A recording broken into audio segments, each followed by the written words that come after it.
नमस्कार दोस्तों, आप सभी का फिर से बहुत बहुत स्वागत है हमारे इस YouTube चैनल पे।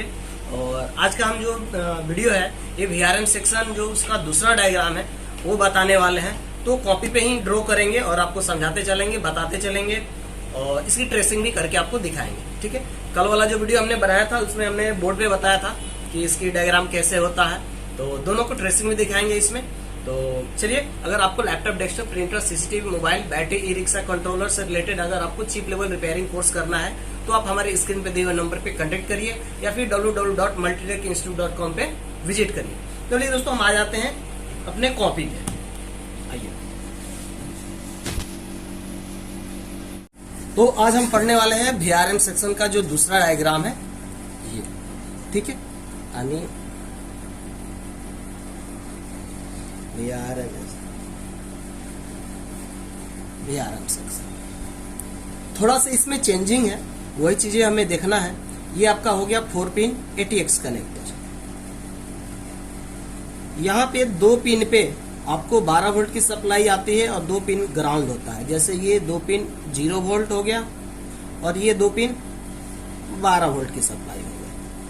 यहाँ से सप्लाई आगे बढ़ेगा और जैसे आगे चलेगा यहाँ पे एक लगा होता है इनपुट कॉइल और इनपुट कैपेसिटर। एक्चुअली देखिए, अगर कॉइल ना भी मिले तो कैपेसिटर 100% आपको मिलेगा ही मिलेगा। ठीक है, ये हो गया ऊपर प्लस और इधर माइनस। यहां से ये एक्चुअली सप्लाई अब आगे बढ़ेगा। यहां पे हमने लगा दिया एक मोसफेट।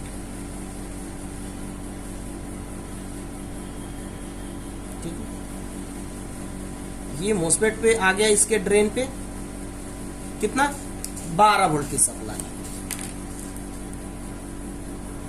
12 वोल्ट की सप्लाई। ये हो गया इसका गेट और ये हो गया इसका सोर्स। ये हो गया आपका मेन मोसफेट। ठीक है, अब इसमें एक्चुअली क्या होता है कि ये जो 12 वोल्ट की सप्लाई है ये ड्राइवर आईसी पे जाता है। कल वाला जो डायग्राम बनाया था मैंने, उसमें मेन मोसफेट, सपोर्टिंग मोसफेट का गेट इनेबल करने का काम VRM आईसी कर रहा था। बाकी इसमें क्या होता है कि ड्राइवर आईसी इसको इनेबल करता है। तो ये यहाँ पे एक और पहले तो हम मोसफेट बना लेते हैं।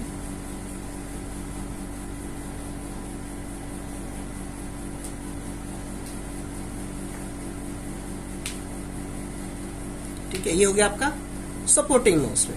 ठीक है, सपोर्टिंग मोसफेट का सोर्स ग्राउंड हो गया। यहां पे एक हमने ड्राइवर आईसी बनाया।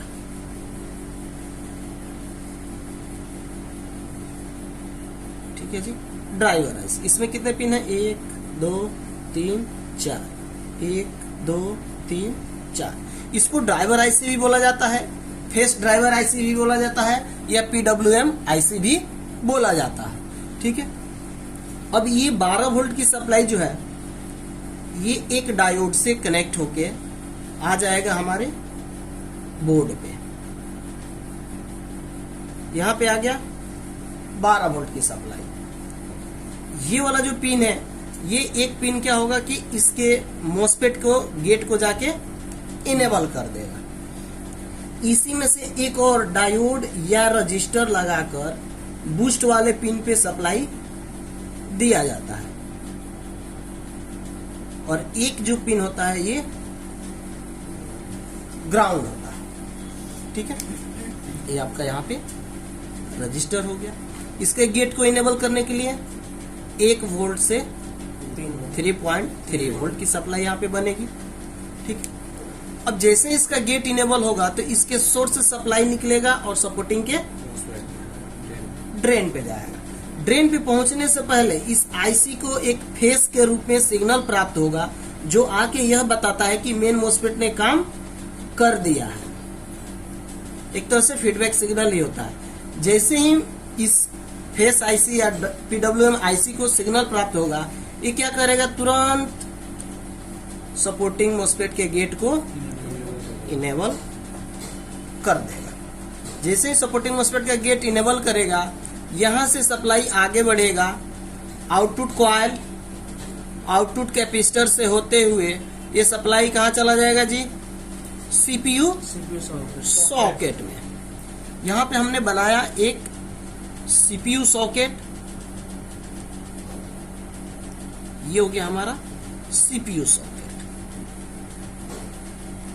और एक यहाँ पे हो गया हमारा VRM IC, क्योंकि VRM IC का भी इसमें रोल होगा। ये हमने इसका पिन बना दिया VRM IC। अगर VRM IC की जानकारी चाहिए तो ये ज्यादातर होता है CPU सॉकेट के पास में लगा होता है। ये आपको 36 पिन से लेके 48 पिन तक होता है। ये आपका CPU सॉकेट हो गया, पिने हो गए इसकी।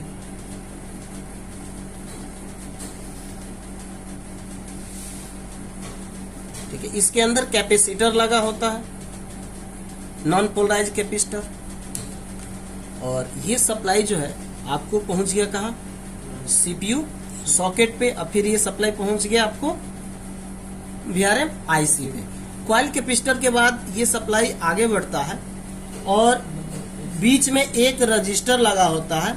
ये रजिस्टर से होते हुए इस IC को फीडबैक मिलता है। इतना तो क्लियर था। अब यहाँ पे थोड़ा सा देखना है। देखिए, कल VRM IC को 12 वोल्ट जा रहा था, तो VRM IC को 12 वोल्ट जा रहा था इसलिए कि VRM IC मेन सपोर्टिंग के गेट को इनेबल कर रहा था। बाकी ये तो अब इनेबल नहीं कर रहा है, तो अब इसको सिर्फ रिक्वायरमेंट है 5 वोल्ट की सप्लाई। अगर ड्राइवर IC लगा तो VRM IC को सिर्फ 5 वोल्ट चाहिए, इनेबल मिलेगा। 5 वोल्ट आ गया, इनेबल आ गया। जैसे ही 5 वोल्ट आ गया, देखो अब 12 वोल्ट यहाँ पे आगे रुक गया, यहाँ पे भी आ गया, बूस्ट बन गया। अब सबसे पहले ड्राइवर IC इनेबल होगा। तो ड्राइवर IC को इनेबल होने से पहले VRM IC को इनेबल होना जरूरी है। ठीक है, तो अब VRM IC जैसे ही इनेबल होगा तो यहां से ही एक सिग्नल निकालेगा जिसका नाम होता है PWM सिग्नल। ये आके VRM PWM यानी ड्राइवर IC को इनेबल करता है। PWM signal, pulse with modulation. ठीक है, ये PWM का मतलब हो गया पल्स विथ मॉड्यूलेशन। तो अब देखिए, अगर सीक्वेंस की बात किया जाए तो सबसे पहले 12 वोल्ट की supply input coil input capacitor से होते हुए मेन मॉस्फेट के ड्रेन पे आया, ड्राइवर IC पे आया, बूस्ट बन गया, इसको ग्राउंड मिल गया। अब ये IC क्या चाहिए, इसको इनेबल। जैसे ही इसको इनेबल होगा तो मेन मॉस्फेट के गेट को इनेबल कर देगा। तो ये आके यहां तक कंप्लीट हो जाता है। उसके बाद 5 वोल्ट आया, VRM IC इनेबल होगा। जैसे ही VRM IC इनेबल होगा तो PWM सिग्नल एक आउट करेगा जो आके ड्राइवर IC या PWM IC को इनेबल करेगा। जैसे ये इनेबल होगा तो मेन मॉस्फेट का गेट इनेबल होगा। जैसे गेट इनेबल होगा तो जो भी सप्लाई है इसके ड्रेन पे उसको स्विच करके सपोर्टिंग के ड्रेन पे भेजेगा। तुरंत ये इसको फेस प्राप्त होगा। जैसे ही फेस प्राप्त हुआ तो ये तुरंत सपोर्टिंग मॉस्फेट के गेट को इनेबल कर देगा। बीच में एक रजिस्टर लगा होगा। ये वोल्ट होता है 9 वोल्ट टू 11 वोल्ट, 9 से 11 वोल्ट से। जैसे ही ये इसके गेट को इनेबल करता है, यही सप्लाई आगे बूस्ट करता है आउटपुट कॉइल, आउटपुट कैपेसिटर से होते हुए CPU सॉकेट पे और VRM IC पे ये चला जाता है। ये इतना इसका कॉन्सेप्ट है। हाँ बताइए, ये गेट इनेबल कैसे हो गया? ये इनेबल गेट ये नहीं है, ये VRM IC इनेबल। तो VRM IC इनेबल कल हम बनाए थे, इसमें है तो VRM IC इनेबल। यहाँ पे देखिए थोड़ा सा, ये हमने देखिए यहाँ पे भी हमने वही डाला है कि यहाँ पे अब ये VRM IC वाला कंसेप्ट है। ये मॉस्फेट हो गया, इन सब मॉस्फेट का गेट कौन इनेबल कर रहा है, VRM IC। तो इसको 12 वोल्ट की सप्लाई चाहिए। अगर वही ड्राइवर IC करता तो इसको 12 वोल्ट की रिक्वायरमेंट नहीं होती। तो यहाँ पे 12 वोल्ट आ गया, इसके कुछ पिने ग्राउंड है, तो इस IC को अब क्या चाहिए, इनेबल। इनेबल होने के लिए वोल्टेज डिवाइडर या कहाँ गया, ये वोल्टेज डिवाइडर, पावर IC या ड्राइवर IC का यूज हो सकता है। तो ये जब बोर्ड मिलेगा तब हमें क्लियर पता चलेगा कि पावर IC का यूज किया है कि ड्राइवर IC का यूज किया है कि वोल्टेज डिवाइडर लगाया है। ठीक है, ये 5 वोल्ट भी आ गया। इसकी कुछ पिने ग्राउंड भी होंगे ना, बिना ग्राउंड का तो चलेगा नहीं। ये हो गया आपका IC वाला कंसेप्ट। अब इसमें कोई पिन बचा नहीं, ये इनेबल हो गया। अब इसमें अगर आप सेमेस्टिक में जाते हैं, इनकेस अगर सेमेस्टिक मिलता है तो मेन मॉस्फेट के गेट को यहाँ पे डिनोट करता है HG यानी high MOSFET gate. Supporting MOSFET के LG वहां पे दिखाता है कि LG, इस पिन को LG के नाम से दिखाता है। ये फेस हो गया, 12 वोल्ट हो गया, बूस्ट हो गया, ये ग्राउंड हो गया आपका, और ये आपका फीडबैक। फीड अब जैसे ही ये सारा चीज कंप्लीट होगा, ये PWM-IC है,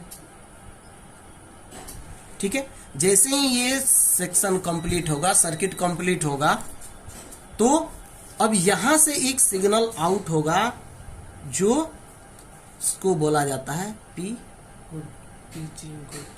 गुड। अगर सिमेस्टिक में देखा जाए तो VR रेडी, VR रेडी के नाम से भी आपको मिल सकता है। पावर गुड के नाम से मिलेगा या VR रेडी के नाम से आपको ये मिलने वाला है। प्रॉब्लम की बात किया जाए,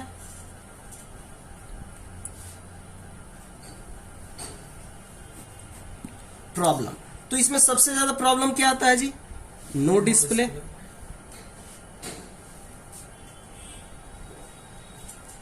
उसके बाद हैंग और रीस्टार्ट, उसके बाद डेड, शॉर्टिंग,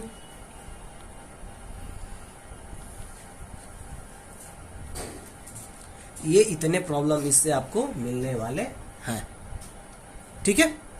अब इसकी ट्रेसिंग, तो एक बोर्ड ले लेते हैं, फिर इसकी ट्रेसिंग बताते हैं।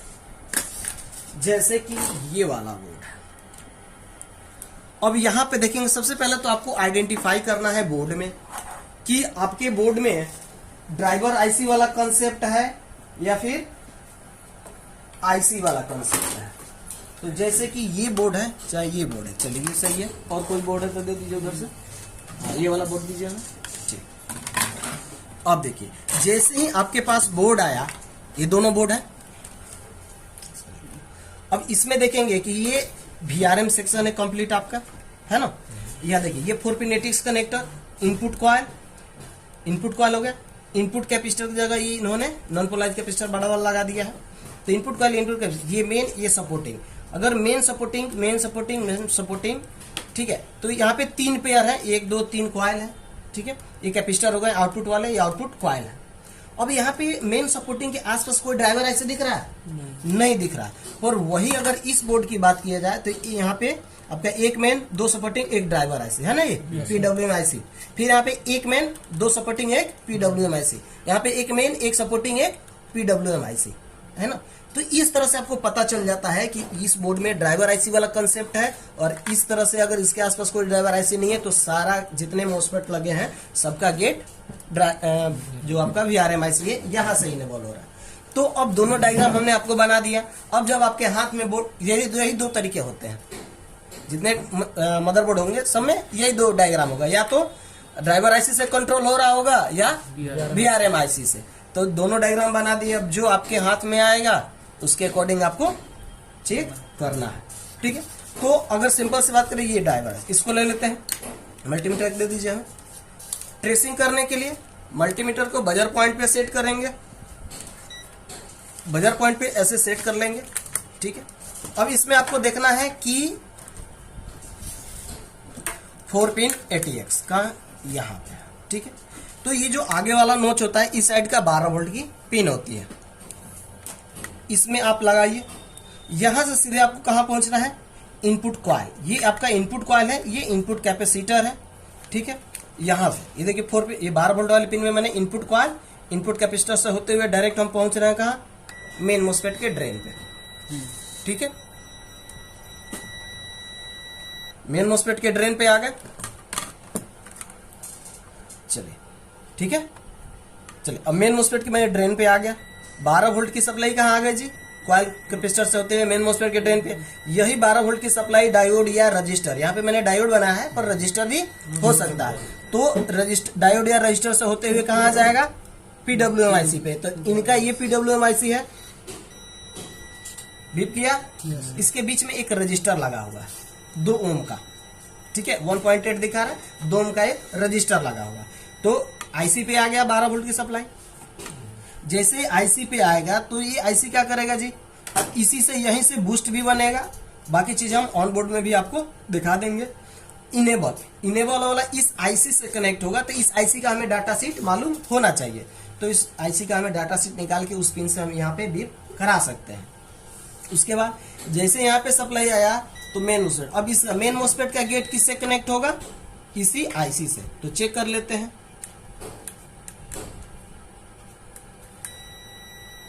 आ गया मेन मोस्फेट का गेट जैसे ही इनेबल होगा तो इसके सोर्स से सप्लाई निकलेगा। तो ये हो गया ड्रेन गेट। तो गेट तो पहले हम चेक करा लें, ठीक है। यहां से जैसे ही इसके गेट एक्टिव हुआ, सोर्स से सप्लाई निकलेगा और कहा जाएगा, सपोर्टिंग मोस्फेट के ड्रेन पे। तो गेट इनेबल हुआ, जैसे सोर्स से निकला सपोर्टिंग के ड्रेन पे और आईसी पे भी जाएगा फेस के रूप में। तो देख लेते हैं, ये नहीं है, 0 आएगा ना वैल्यू, यही है, ठीक है। फेस आ गया। अब जैसे ही फेस आएगा तो फिर इसी आईसी से सपोर्टिंग मोस्फेट का गेट इनेबल होगा। तो ये ड्रेन गेट। अच्छा, दो सपोर्टिंग है तो दोनों का गेट आपस में बीप करेगा। दो मेन है तो एक ही वोल्टेज आएगा, दोनों मोस्फेट के गेट को इनेबल कर देगा, चाहे मेन में लगे हैं चाहे सपोर्टिंग में लगा। तो इसका गेट किसी से इनेबल हो जाएगा,